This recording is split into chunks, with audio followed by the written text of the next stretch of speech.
Hello guys, उम्मीद है आप लोग खैरियत से होंगे। तो आज की वीडियो में मैं आप लोगों को ऑटो रिफ्रैक्टोमीटर का जो है यूज़ का फुल तरीका आप लोगों को डिमॉन्स्ट्रेट करके दिखाऊंगा। ठीक है, बहुत सारे ऑटो रेफ के मार्केट्स में होते हैं। मेरे पास इस वक्त जो है ये आपके पास ऑटो कैरेटो रिफ्रैक्टोमीटर है, यानी इसमें आप जो है की रीडिंग्स, जो कॉर्निया की रीडिंग्स है, आप इससे वो भी मेजर कर सकते हैं। तो मैं अभी आप लोगों को ये डिमॉन्स्ट्रेट करके दिखाता हूँ। तो गाइस, सबसे पहले आप लोगों को बता दूं कि ये जो ऑटो रेफ है ये आपके पास 220 वोल्ट और हमारे पास 110 वोल्ट दोनों पे चलता है। ठीक है, यहाँ पे इसका क्या है, मेन स्विच होगा। ठीक है, इसको यहाँ से क्या ऑन करते हैं। ठीक है, यहाँ से हमने क्या ऑटो रेफ को ऑन किया और इसके साथ हमारे पास ये हाइड्रोलिक टेबल आता है। ठीक है, ये आप कोई भी यूज़ कर सकते हैं। इसका मेन फंक्शन आपके पास क्या बहुत सिंपल होगा कि आपके पास जो फुल सेटअप है उसको हमारे पास क्या अप एंड डाउन करने में क्या हमारे पास एक्चुअली जो है हेल्प कर रहा होता है। अभी ऑटो रेफ यहाँ पे हमारे पास क्या ऑन हो चुका है। ठीक है, यहाँ पे आप लोगों को क्या है रीडिंग्स दिख रही होगी। ये आपके पास क्या रिफ्रैक्टिव एरर आपके पास स्फेरिकल में दिखाएगा। ठीक है, ये आपके पास सिलेंड्रिकल कंपोनेंट है इसका। यहाँ पे आपके पास अगर सिलेंड्रिकल कंपोनेंट है तो उसकी एक्सिस हमारे पास शो कर रहा होता है। हमारे पास क्या इसमें मीन डायमीटर जो है 12 का क्या कंसिडर किया जा रहा होता है। इसके पार्ट्स के बारे में मैं आप लोगों को ऐसे क्या बता दूं। ठीक है, ये हमारे पास जो इसमें है ये इसकी जॉयस्टिक है। ठीक है, इससे आप क्या लेफ्ट और राइट हमारे पास क्या है ऑटो रेफ को मूव कर सकते हैं। ठीक है, आपको अगर दिखाई दे रहा हो। ठीक है, इसके अलावा बैक एंड फोर्थ मूवमेंट के लिए भी हमारे पास इसके लिए इसकी हेल्प की जा सकती है। इसके अलावा अगर हमने थोड़ी सी अपवर्ड मूवमेंट लेनी है, अगर आप लोगों को ये मूवमेंट क्या ऑब्जर्व हो पा रही हो। ठीक है, मैं यहाँ पे दिखाने की कोशिश कर रहा हूँ, तो इसके ज़रिए क्या हम ये मूवमेंट भी अचीव कर सकते हैं। प्लस इसके सेंटर में जो हमारे पास ये बटन है, ठीक है, इसके ज़रिए क्या जब हम मैनुअल रीडिंग्स ले रहे होते हैं, ठीक है, तो इसको प्रेस करके हम अपनी रीडिंग्स ले सकते हैं। इसके अलावा इसमें अब हमारे पास कुछ और बटन है। ठीक है, यहाँ से आप इसका मोड चेंज कर सकते हैं। ठीक है, यहाँ पे अभी देखें आपके पास जस्ट क्या रीडिंग्स है, इसको मैं एक बार प्रेस करता हूँ तो अब आपके पास क्या कैरेटोमीटर की रीडिंग्स भी क्या ये प्रोवाइड करके देगा। ठीक है, यानी आपके पास रिफ्रैक्टोमीटर की रीडिंग्स भी आएंगी और आपके पास के रीडिंग्स भी आएंगी। इसको एक बार और प्रेस करूँ तो जस्ट हमारे पास कैरेटोमेट्री की रीडिंग्स आएंगी। ठीक है, ये भी मैं क्या पेशेंट पे डिमॉन्स्ट्रेट भी करके दिखा दूंगा। और दोबारा से हमारे पास जो नॉर्मल रीडिंग्स है वो हमारे पास ये है। सेंटर पॉइंट हमारे पास ये होता है आई के, हमने जो है इसके सेंटर में क्या फिक्सेट कराना होता है। ठीक है, फिर इसमें ऑटोमेटिक मोड भी होता है और हमारे पास मैनुअल मोड भी होता है। ये एक सेकंड बटन है इसमें हमारे पास। ठीक है, ये आपके पास जो है IUL अगर क्या किसी आईज में इम्प्लांट हुआ हुआ है। ठीक है, ये आपको देख सकते हैं। ठीक है, IUL लिखा गया है, तो IUL के लिए भी हमारे पास इस मोड को भी यूज़ किया जाता है। ठीक है, कुछ ही केसेस में।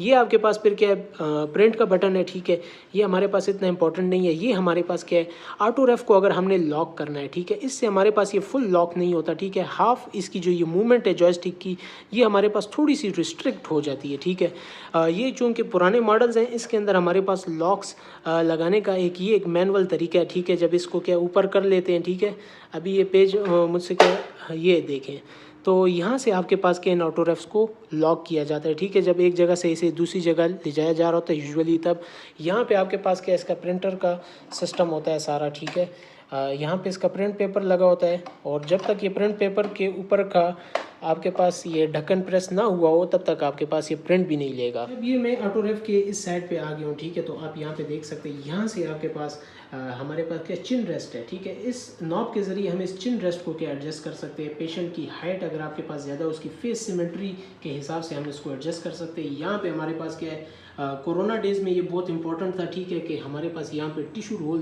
जो है लगाना मस्त था। ठीक है, OPDs के अंदर। ठीक है, क्योंकि हमारे पास किसी भी पेशेंट से जो है आपके पास कोई भी जर्म्स एलर्जीज जो है दूसरे पेशेंट में शिफ्ट हो सकती थी। ये आपके पास 4 हेड रेस्ट है। यहाँ पे अगर पेशेंट का 4 हेड नहीं लगा होगा तो आपके पास जो रीडिंग्स है वो हमारे पास इनएक्यूरेट आने वाली है। ठीक है, यहाँ पे आपके पास क्या स्टूल होती है, तो जब भी पेशेंट यहाँ पे एक बार हमारे पास पोजीशन हो जाए उसके बाद हमने सबसे पहले जो है इस टेबल को एडजस्ट करना होता है। टेबल को एडजस्ट करने के बाद जो है हमने इस चिन रेस्ट को एडजस्ट करना होता है और उसके बाद लास्ट में हमने जॉयस्टिक से जो है अपनी सारी एडजस्टमेंट क्या करके रीडिंग्स को अटेंड करना होता है। यहाँ पे मैं आप लोगों को क्या इसका सेंसर दिखाना चाहता हूँ। ठीक है, अगर आप लोगों को नज़र आए। ठीक है, तो यहाँ पे हमारे पास क्या वो टारगेट पॉइंट होता है जो हमने पेशेंट को क्या फिक्सेट कराना होता है, ठीक है। पेशेंट इसकी तरफ क्या यूजुअली देख रहा होता है। ये हमारे पास मुख्तलिफ़ किस्म के हो सकते हैं। ज़्यादातर हमारे पास जो टिपिकल यूज़ हो रहा होता है, ठीक है, वो हमारे पास क्या है, एक बैलून होता है, ठीक है, और हमारे पास आसपास की पेरिफेरी नज़र आ रही होती है, ठीक है। इसके अलावा भी हमारे पास, ठीक है, कार हो सकती है, ठीक है। इसके अलावा भी बहुत सारे आपके पास यूज़ हो सकते हैं। अच्छा गाइस, तो अब यहाँ पे हमारे पास क्या पेशेंट आ गया। जिस तरह मैंने आप लोगों को प्रोटोकॉल का बताया कि पेशेंट को बिठाने के बाद सबसे पहले हमने जो है टेबल की हाइट को क्या पेशेंट की हाइट के हिसाब से एडजस्ट करना होता है, ठीक है। जितना हम हाइट को एडजस्ट कर सके हमने टेबल की मदद से क्या सबसे पहले क्या हाइट को एडजस्ट करना है, ठीक है। अब ये टेबल की फाइनल हाइट है जो कि हम अचीव कर सकते हैं। उसके बाद सेकंड काम हमने ये करना होता है, ठीक है, कि चिन रेस्ट को क्या है पेशेंट के हिसाब से एडजस्ट करेंगे। यहाँ पे एक चीज़ का मैं आप लोगों को बताना भूल गया कि जब भी आप पेशेंट को यहाँ पे चिन रखने का कहते हैं, इसकी पोजीशन आपके पास सबसे बैक पोर्शन में पड़ी रहनी चाहिए ताकि हमारे पास पेशेंट का फेस इसके साथ टच ना हो। यहाँ पे एक और एडिशनल पॉइंट है, ये आपके पास जो है पेशेंट की आईब्रो लेवल के साथ क्या मैच होना चाहिए, ठीक है। आपके पास जो पेशेंट का आई लेवल है वो इस पोजीशन के साथ मैच होना चाहिए, ये इसी के लिए हमारे पास होता है। अच्छा, अब इसके बाद जो है हमने पेशेंट को क्या फिर इधर चिन रखने के लिए कहना है, आप प्लीज़ इधर यहाँ पे चिन रखें अपनी, ठीक है। और उसके बाद हमने देखना है कि क्या आया ये लेवल हमारे पास मैच कर रहा है। तो आप देख सकते हैं कि ये हमारे पास परफेक्टली मैच कर रहा है, ठीक है। अब यहाँ से हमने अपनी रीडिंग्स लेनी है, ठीक है। तो इसके लिए हमारे पास यूँ कुछ व्यू नज़र आ रहा होगा, ठीक है। तो हमने यहाँ से क्या ये देखें उसकी राइट आई क्या हमारे पास विजिबल हो गई है, ठीक है।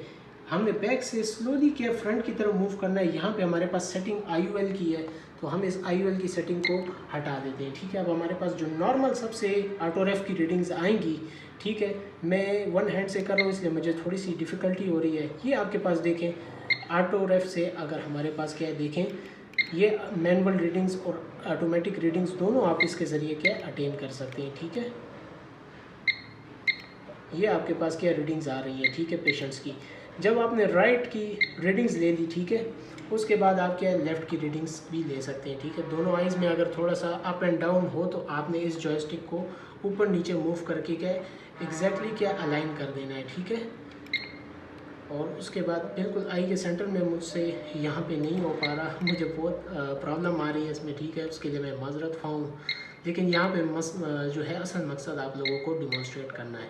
3 रीडिंग्स हम यूजुअली लेते हैं और जब सारी रीडिंग्स हम ले लेते हैं, ठीक है, तो हमने जस्ट यहाँ से क्या इस प्रेस बटन को क्या प्रेस करके अपनी जो रीडिंग्स है हमारे पास ये हमारे पास प्रिंट फॉर्म में आ जाएंगी।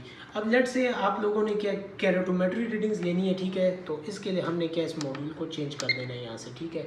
अब आपके पास क्या है दोनों रीडिंग्स आ रही हैं, ठीक है। आप इसको क्या एक बार और प्रेस करें, ठीक है, KRT यानी आपके पास सिर्फ कैरेटोमेट्री रीडिंग्स अचीव होंगी, ठीक है। तो इसको भी क्या उसी सेम तरीके से क्या है अचीव कर लेते हैं, ठीक है। ये हमने फोकस किया और उसके बाद हमने क्या है सिंपली रीडिंग्स ले ली है, ठीक है। और उसके बाद हमने लेफ़्ट आई की भी क्या इसी तरह क्या रीडिंग्स ले लेनी है, ठीक है। और अगेन हमने क्या प्रिंट के बटन से इसको भी क्या हमने प्रिंट कर देना है, ठीक है। तो गाइस उम्मीद है आप लोगों को जो है ऑटोरेफ से निकाली जाने वाली रीडिंग्स जो है समझ आ गई होंगी। अगर आप लोगों को ये समझना है कि ये रीडिंग्स को रीड कैसे करना है तो मैंने ऑटोरेफ की रीडिंग्स कैसे रीड करते हैं ये भी क्या एक्सप्लेन किया हुआ है, ठीक है। और जो कैरेटोमेट्री की रीडिंग्स हैं उनको किस तरह के रीड करना है इनकी सेपरेट वीडियो मैंने बनाई हुई है, ठीक है। मैं लिंक भी आप लोगों को डिस्क्रिप्शन में दे दूँगा, आप जाके वो चेक करें। तो उम्मीद है आप लोगों को ये समझ आ गई होगी। फिर भी इसमें आपका कोई क्वेश्चन हो आप मुझसे पूछ सकते हैं। तब तक के लिए मुझे दीजिए इजाज़त और अपनी दुआओं में याद रखें।